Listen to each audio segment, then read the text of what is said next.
বন্ধুরা আমি এই পেস্ট করার জন্য আদা দিয়েছি।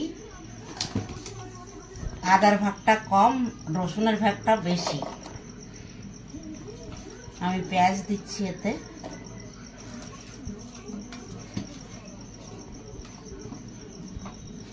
চারটে লঙ্কা দিয়েছি।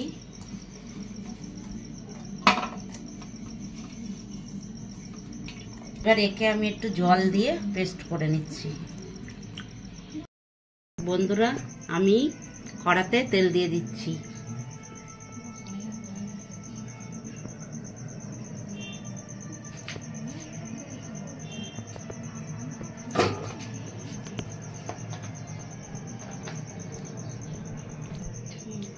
বন্ধুরা আমি ডিম পোস্টের রসার জন্য তেল গরম বসিয়ে দিই, তেলটা একটু বেশি লাগবে।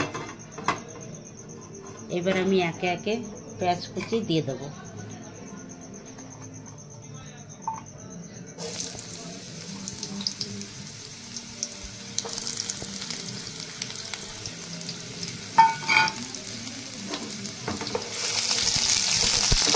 উপরের দিকে রাখছি।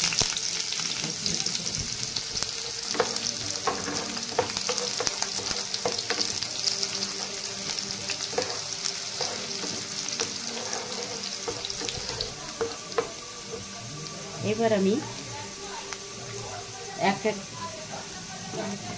একে একে মশলা দিয়ে দেবো। আগের থেকে তৈরি করা রাখা পেস্টটা আমি দিয়ে দিচ্ছি। আদা, রসুন, লঙ্কা, পেঁয়াজ।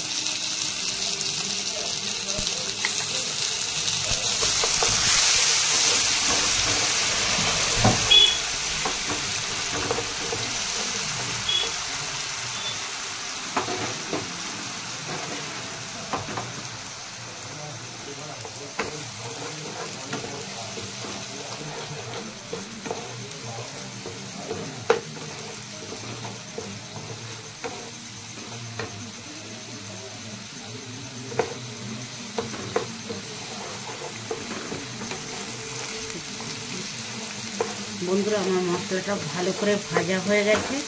এইবার আমি একে একে আবার আমি মশলা দেবো। গুঁড়ো মশলা, জিরের গুঁড়ো,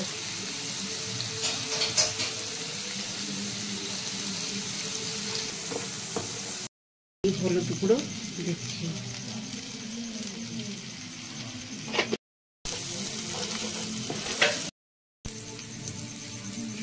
আমি মিক্সি দেওয়া জলটা দিয়ে দিচ্ছি।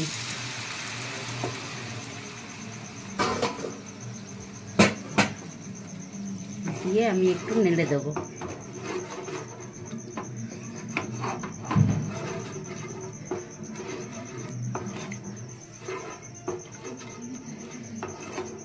এবার আমি ঢাকা দিয়ে দেবো। তারপরে আমি ডিমটা ফাটিয়ে এতে দিয়ে দেবো। বন্ধুরা আমার ঝোলটা ফুটে গেছে। এবার আমি ডিম দেব।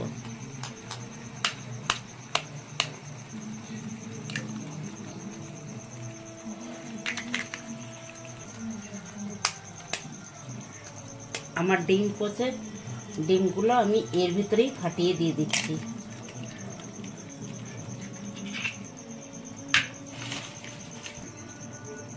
আমি প্যানটা ঘুরিয়ে নিয়েছি। বন্ধুরা এই সাইডে দুটো দিয়ে দিচ্ছি।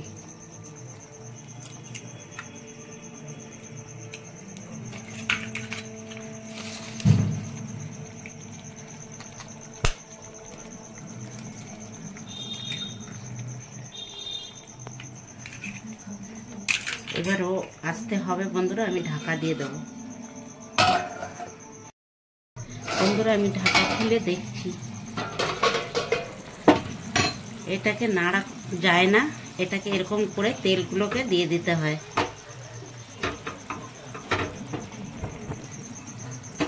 চারিদিকে প্রত্যেকটা ডিমের গায়ে এরকম পড়বে, তার জন্য দিয়ে দিতে হয়। বন্ধুরা হয়ে গেছে। এবার আমি ধনের পাতা দিয়ে নামিয়ে নিচ্ছি।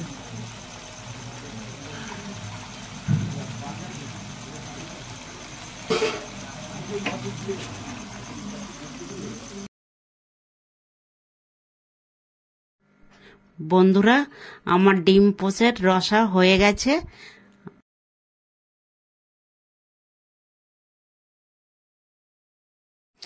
বন্ধুরা আপনারা একবার বাড়িতে তৈরি করে খেয়ে দেখবেন। এটা ভাতের সঙ্গেও চলে, রুটির সঙ্গেও চলে, পরোটার সঙ্গেও চলে।